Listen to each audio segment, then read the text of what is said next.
আগে বলা হচ্ছিল যে বিশ্ববিদ্যালয়ের সঙ্গে স্থানীয়দের সঙ্গে একটা টানাপোড়েন বা এই ধরনের একটা প্রশ্ন করা হচ্ছিল।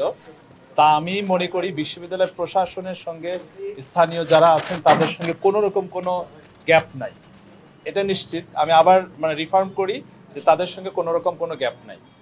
এটা আমি মানে বলার পরে যেটা পরের প্রশ্ন যেটা বলতে চাচ্ছি যে আপনি যে সরি প্রশ্নটা এমন কোন ঘটনা ঘটলো অপ্রীতিকর পরিস্থিতি, আপনি যেটা বললেন যে মোবাইল কোর্ট বা ইমিডিয়েট ম্যাজিস্ট্রেসি দিয়ে তাকে কোনো মানে শাস্তি দেয়া, আমরা যেটা এখানে ফিল করছি আসলে ঘটনা তো সব মানে ইলেকশনটা তো পুরোপুরি স্টুডেন্ট কেন্দ্রিক।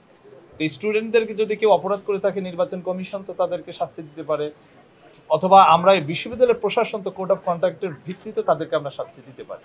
আর যদি এমনও হয় ফৌজদারি মামলার বা ফৌজদারি কোনো অ্যাকশন যদি দরকার হয়, হ্যাঁ স্বাভাবিক পুলিশ অ্যাকশন নেবে, তাকে মামলা দিয়ে জেলে দিবে বা থানায় নিয়ে তার পরবর্তী প্রসিকিউশন যেটা হয় সেটা আমার মনে হয় সেটা পরবর্তী কয়েকটি কেন্দ্র আছে স্যার, যেমন রবীন্দ্র ভবন অনেক বেশি স্টুডেন্ট সেখানে ভোট দেবে, তারপরে আছে হচ্ছে আপনার ডিন্স কমপ্লেক্স, এখানে 2000-এর বেশি 2500-র মতো।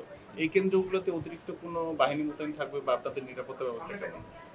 এটা আসলে মানে কেন্দ্র ভিত্তিক ওইভাবে যে সংখ্যা, আমরা সংখ্যা রেশিওতেই কিন্তু আমাদের মানে আমাদের শিক্ষক সংখ্যা হোক, আমাদের বিএনসিসির সংখ্যা হোক, আমাদের পুলিশ বাহিনীর সদস্য সংখ্যার প্রতিটা গেটে কিন্তু অবস্থান করবে। তা আমার মনে হয় যে একটা সেন্টারে যদি বা একটা বিল্ডিং এ যদি ভোটার সংখ্যা বেশি হয় ঠিক সেই রেশিওতে আমাদের সাপোর্টিং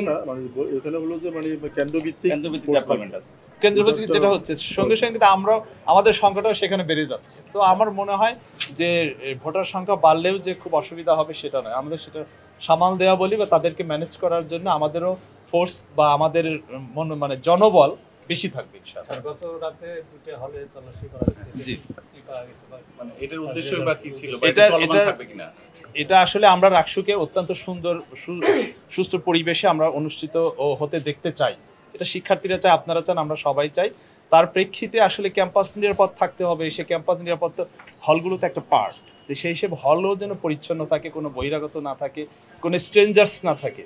যেমন হয়তো অনেক কেউ বলতে পারে যে হয়তো অনেকদিন ধরে অবস্থান করছে, আমরা বুঝতে পারছি না সে কি, বা কারো যদি অসৎ উদ্দেশ্য না থাকে, এই সব কিছু বিষয় বিবেচনা করে আমরা যদিও জানি যে হলগুলো একদম ফ্রেশ আছে, তারপরেও আমরা আরও কনফার্ম হওয়ার জন্য আমরা কালকে থেকে এই হলে অভিযান চালানো শুরু করেছি। এবং ফাইনাল রেজাল্ট যেটা সেটা অত্যন্ত চমৎকার রেজাল্ট এবং খুশির খবর যে আমরা এই ধরনের এমন কোনো সন্দেহজনক কোনো কিছু হল থেকে পাইনি, না কোনো অস্ত্র, না কোনো লাঠি, না কোনো বহিরাগত এরকম ক্ষতি করতে পারে এরকম কোনো বহিরাগত।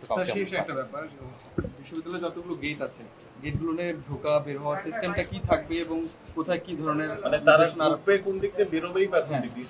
আমাদের গেটের নির্দেশনা অলরেডি আমরা মানে আজকালকের মধ্যে আমরা জনসংযোগের মাধ্যমে প্রচার করে দিব, যেটা আমাদের কাজলা গেট এবং মেইন গেট এবং বিনোদপুর গেট বিশ্ববিদ্যালয় ভর্তি পরীক্ষাগুলোর সময় যেভাবে আমরা পরিচালনা করে থাকি মূলত ওইভাবে কাজলা গেট এবং বিনোদপুর গেট দিয়ে ঢুকবে, মেইন গেট দিয়ে সবাই বের হয়ে যাবে।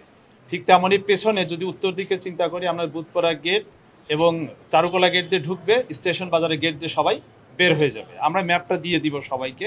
আর ওখানে আমাদের বিএনসিসি থাকবে কার্ড চেক করার জন্য, আমরা থাকবো, শিক্ষকরা পোস্টোরিয়াল টিমের মেম্বাররা থাকবে, আর পুলিশ বাহিনীর বিজিবি এবং র্যাব এনারা তো থাকবে আমাদেরকে সহযোগিতা করার জন্য। 6টা গেট অপারেট করবে। জি ধন্যবাদ সবাই। বের হওয়ার জন্য 2টা।